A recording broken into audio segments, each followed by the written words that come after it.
وكان بيتكلم الاخ او زميلنا ابراهيم عبد الجواد، وكنا بنتكلم على مؤمن زكريا. مؤمن زكريا جاي له عقد من الامارات او من دوله عربيه. فانا بقول لمؤمن يعني انت عقد ايه؟ انت بتلعب في النادي الاهلي، اللي بيلعب في النادي الاهلي ده امه ضايعه له. ما اعرفش بقى الكلام اتحرف، الكلام اتلف، الكلام. لكن في النهايه هو كل الموضوع الناس كلها اللي كانت ضد المستشار مرتضى، اللي كانت ضده في الانتخابات، وانا مثل من الناس اللي كنت يعني بأيد المستشار مرتضى بشكل كبير. انا شايف ان في مشكله مثلا بيني وبين مرتضى. انا طبعا بشتغل في النادي حبا في النادي وعلاقتي بمرتضى، انا ما باخدش فلوس، يعني انا بشتغل، يعني ده النادي بتاعي اللي اتربيت فيه. في عايز تقول في توقيعه كده بتحصل؟ طبعا في توقيعه طبعا. وهو عارف طبعا مستشار مرتضى، لكن طبعا ما يعملها حد مثلا صغير يعني انا اللي جبته النادي صعب. تاني حاجه الناس دي كانت فين واحنا في الايام الانتخابيه؟ كانوا فين مع مرتضى؟ الناس دي كانت كلها بتحارب مرتضى، وكلها بتخبط في مرتضى، وكلها كانت بتذبح مرتضى.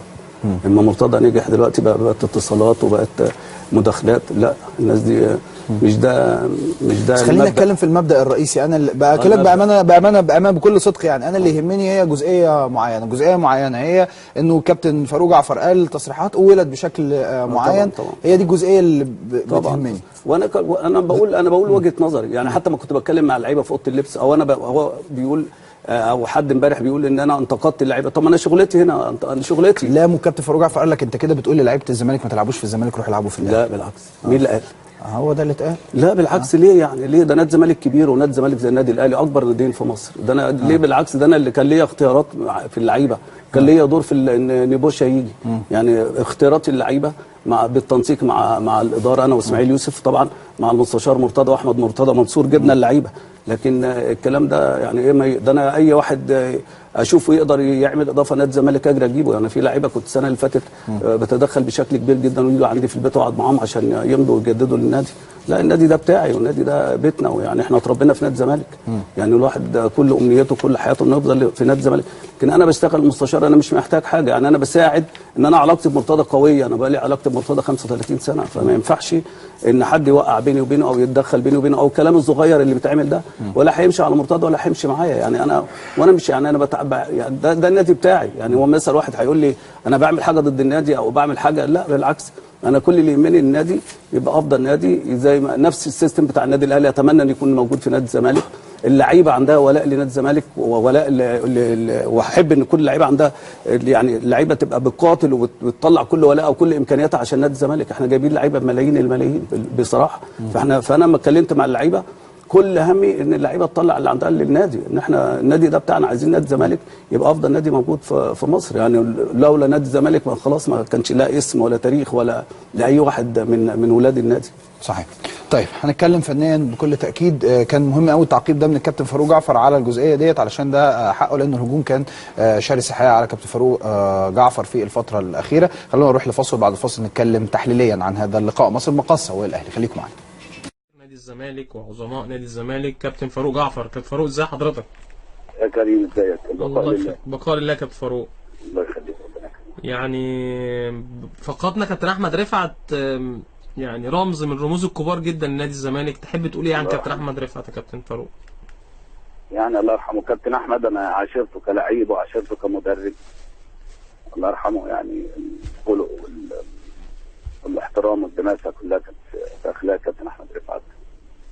يعني ندعي له بقى ربنا يغفر له، ربنا يرحمه.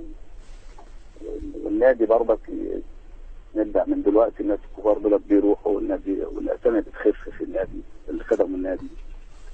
كان زمان الواحد يخش النادي شبل وبيخرج منه يعني متوفي، يعني ما فيش حاجه اسمها كان ولا احتراف ولا كده. وكابتن احمد رفعت من نفس الجيل، يعني طبعا الجيل اللي قبلينا طبعا الله يرحمه. يعني ربنا يصبر اهله ويصبر اولاده ويصبر احبائه كلهم اللي في النادي. احنا يعني نتمنى ان شاء الله تكون روح واخلاق وانتماء احمد رفعت لنادي الزمالك تكون موجوده في كل الاجيال ان شاء الله اللي طالعه، اللي احنا بنربيها. الاجيال اللي احنا بنربيها اللي النادي بيربيها ان شاء الله.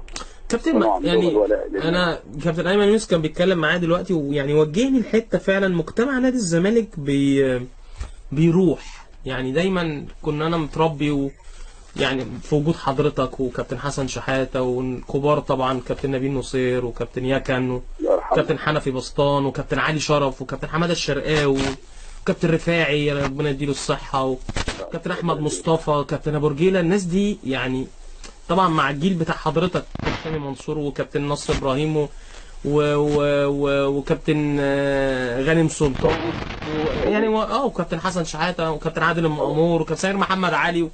يعني كان عندنا مجتمع كده يا كابتن مش موجود دلوقتي. كنا بنتلم كلنا واحنا صغيرين، انت اجي اقعد مع حضرتك وناكل في النادي مش عارف نخرج نروح فين بره النادي، وكان في مجتمع كده.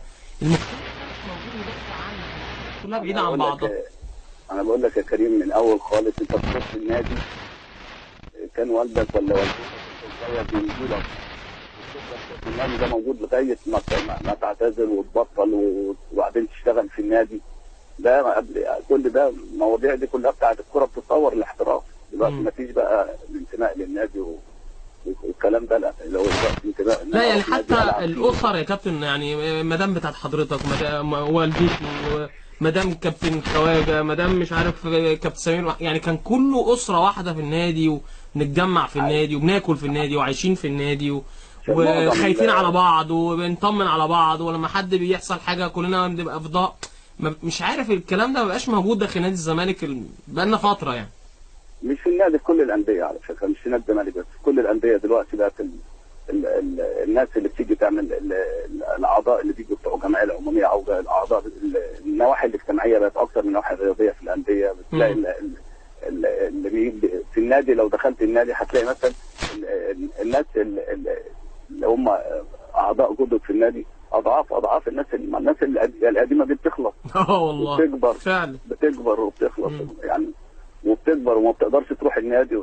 بالعكس يعني طبعا ربنا يدي الناس الكبيره دي طول العمر، وطبعا والناس اللي موجوده ربنا يكرمها وتتمتع.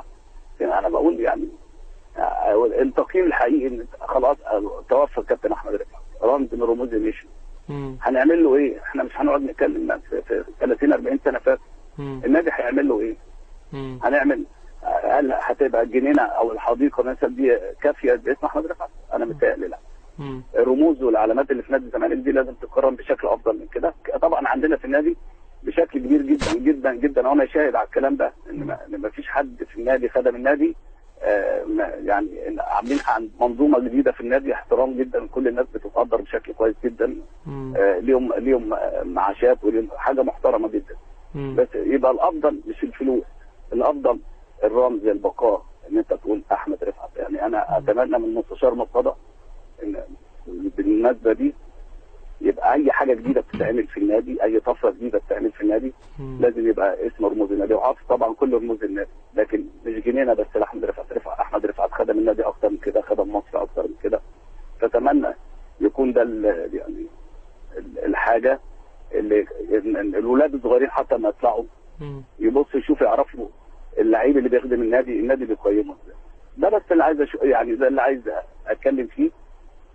لكن هي عجله بقى يا كريم وتلف على كل الناس طبعا، كل واحد بينتظرها. ربنا يرحمه. ربنا يرحمه. بشكرك كابتن فاروق. كابتن فاروق جعفر طبعا نجم مصر ونجم نادي الزمالك